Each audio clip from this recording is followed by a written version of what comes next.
2009 ফেব্রুয়ারিতে 57 জন অফিসারকে মারছে, আবার নিজেই বিজিবি আইন 2010 তৈরি করে দিয়ে গেছে। সৈনিকের কথা বললেই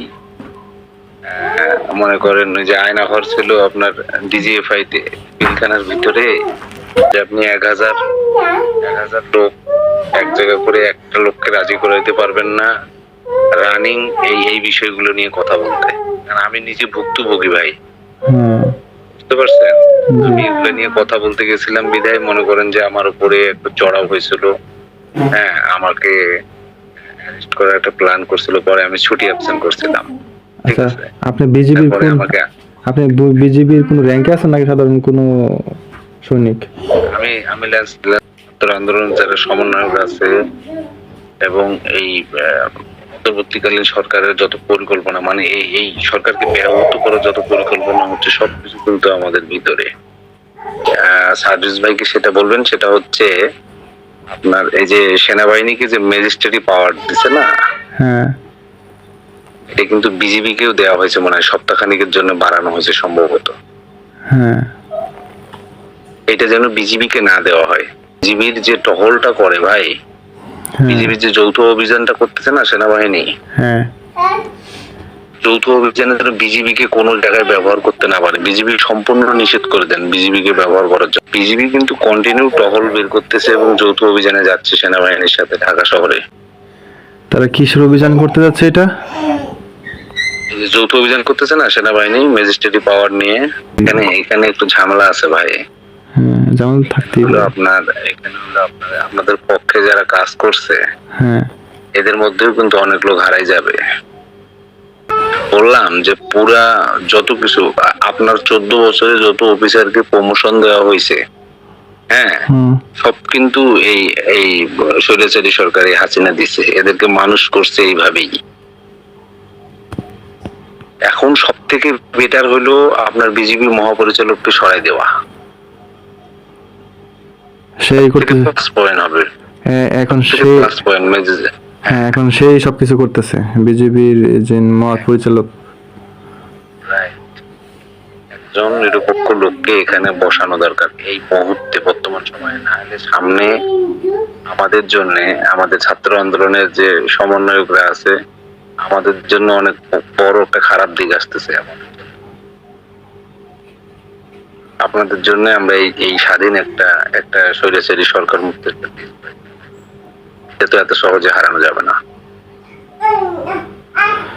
সেটা বিস্তারিত ভাই, কোনো ক্যান্টনমেন্টে কোনো আর্মি অফিসার কোনো মিটিং বা কোনো কনফারেন্স করতে পারতেছে না, কথা বুঝতে পারছেন? যত কনফারেন্স হচ্ছে এরা সব বাইরের থেকে রাতের বেলা আসে, সব কনফারেন্স পিলখানার ভিতরে হয়। কারণ পিলখানায় বিজিবি সদস্যদের যেটা আদেশ করা হয় এরা এটাই করে, কারণ বিজিবিটাকে পরিচালনাই করে হলো আর্মির অফিসাররা। সৈনিক তো মুখ খুলতে চায় না, কারণ 2010 বিজিবি আইন যেটা আছে এটা খুব কঠিন ভয়াবহ আইন। হয়তো রামপুর এলাকা এবং যাত্রাবাড়ি 5 তারিখে সম্পূর্ণ নেট তো বন্ধ। ঢাকা শহরের ভিতরে যত লোক মরছে তার 80% হলো বিজিবির গুলিতে মরছে, এবং সেটা আদেশ কিন্তু মহাপরিচালক নিজে দিছে।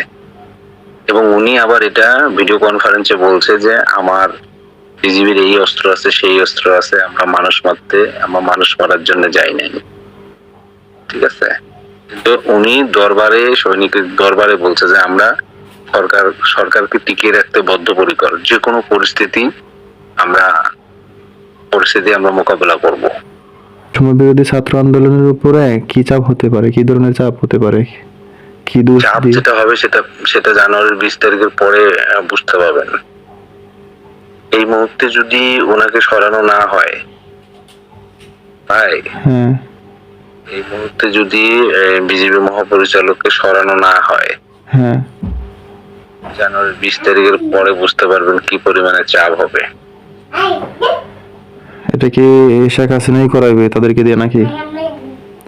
ট্রাম্প বসতেছে না 20 তারিখে, তারপরে বুঝতে পারবেন যে কি চাপ হয়।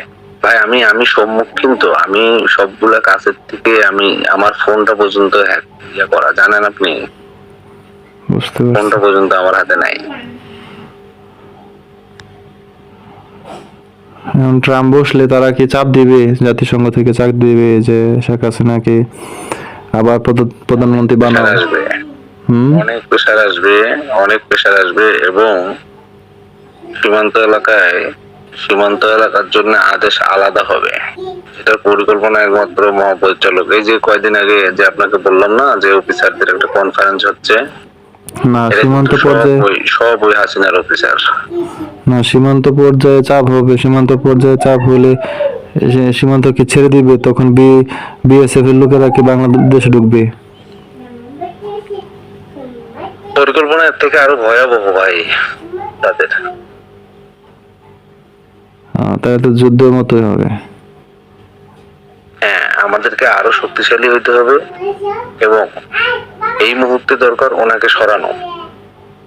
উনি এই যে অনুদান দিচ্ছে, তারপরে যারা আহত হয়েছে তাদেরকে এনে সংবর্ধনা দিচ্ছে, হ্যাঁ, এগুলা সব সিনেমা, এগুলা মানুষকে দেখানো, বুঝতে পারছেন? উনি কিন্তু নিজে আদেশ দিয়ে এই ফায়ার গুলা করাইছে। বললাম ঢাকা শহরে যত মানুষ মরছে তার 80% হলো বিজিবির গুলিতে মরছে, কারণ বিজিবির কোনো ব্লাং কাটিস নাই ভাই, সব তাজা বুলেট, বুঝতে পারছেন? রামপুরা যে গাড়ি পড়ছে আপনার 18 তারিখ, হুম। 18 তারিখে গাড়ি পড়ছে, ওখানে 27 জন লোক রামপুরা টিভি ভবনের ভিতরে আটক হয়ে গেছিল। পরের দিন এই যে রেদওয়ান সাহেব ফায়ার করতে করতে তাদেরকে বের করে নিয়ে আসে রেদওয়ান সাহেব, এবং হলো মেজর রাফাত বিন মুন আলম। হুম।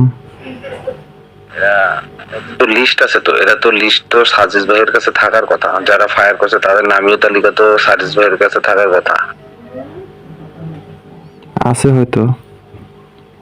হ্যাঁ, আর গুলির মানে আপনার রাউন্ড, কত রাউন্ড ফায়ার হয়েছে এটা কিন্তু সম্পূর্ণ ভুয়া, বুঝছেন? হুম। মানে ফায়ার হয়েছে ধরেন 3000, দেখাইছে হলো 600।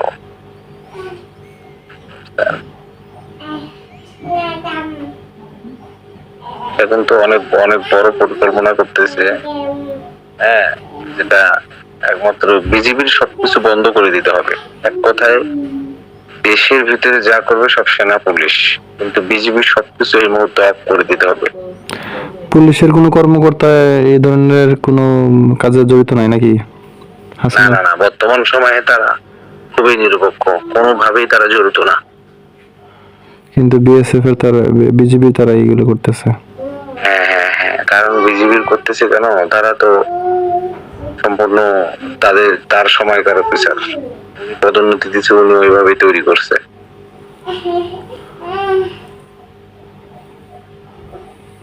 এইভাবে হবে না ভাই। আপনি ভাইয়ের সাথে কন্ট্যাক্ট করলে বা সাজিদ ভাইয়ের সাথে কন্ট্যাক্ট করলে বলেন, সেইভাবে যদি বলতে চাই আমি ওইভাবে বলবো, সামনাসামনি, সবার সামনে যাওয়া যাবে না।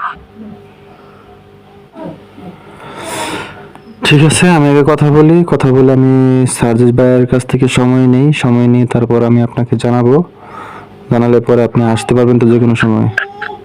একটু দ্রুত ভাইয়ের সাথে কথা বলেন যে ভাই এরকম কিন্তু বিষয়টা, তারা অনেক দূরে দূরে যাচ্ছে, বুঝছেন? তারা কিন্তু একটা প্রস্তুতি নিচ্ছে, বুঝতে পারছি, বড় আকারের একটা প্রস্তুতি।